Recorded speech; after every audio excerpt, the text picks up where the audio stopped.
কি বন্ধুরা, তাহলে কি দাঁড়ালো? এতদিন দেখতাম যে হাইকোর্টে থাপ্পড়, রাজ্য সরকার হাইকোর্টে থাপ্পড় খেলো। আজকে যেটা হলো সেটা তো থাপ্পড় নয়, এটাকে তো থাপ্পড় বলা যাবে না, এটাকে লাথি বলতে হবে। একদম সপাটে লাথি খেলো। কি অবস্থা! এবারে যারা বামপন্থী সুলভ মনোভাব নিয়ে লিখছিলেন যে হ্যাঁ, রা- রাষ্ট্রপতি শাসনে ভোট হলে বামফ্রন্ট ক্ষমতায়, একজন লিখেছেন রাষ্ট্রপতি শাসন হলে বামফ্রন্ট ক্ষমতায় এসে যাবে, সেই ভয়ে বিজেপি রাষ্ট্রপতি শাসন করতে চায় না। কি মানে কি বলবো? যাই হোক, ওইসব ফালতু কথা আমাদের কান দেওয়ার দরকার নেই। বামেদের অবস্থা তো আমরা জানি, বামেদের স্কোর তো আমরা জানি, এ বিগ জিরো।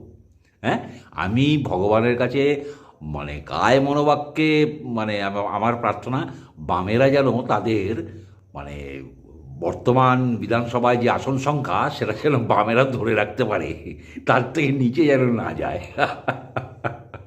তো দেখুন, এইবারে 356 অথবা 355, এছাড়া আর কোনো রাস্তা থাকবে না। লিখে নেবেন, মিলিয়ে নেবেন। ভোটের আগে এই এই এই দৃশ্য আমরা দেখতে পারি, ভোটের আগেই আমরা এই দৃশ্য দেখতে পারি। আর আজকে যেভাবে এসআইআরের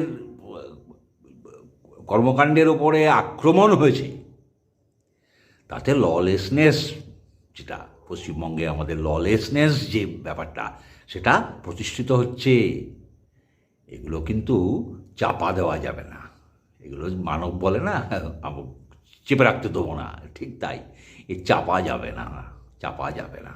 দেখুন, মাননীয়া জেলে যাবেন, মাননীয়ার সাঙ্গপাঙ্গ যারা তাকে সাহায্য করেছিলেন, আইনগত যাদের মানে আইনত যাদের ওইখানে থাকাই কথা নয়, তারা যে ওনাকে সাহায্য করেছিলেন চুরি চামারি ডাকাতি করতে, তারাও চলে যাবে, তারাও চলে যাবে।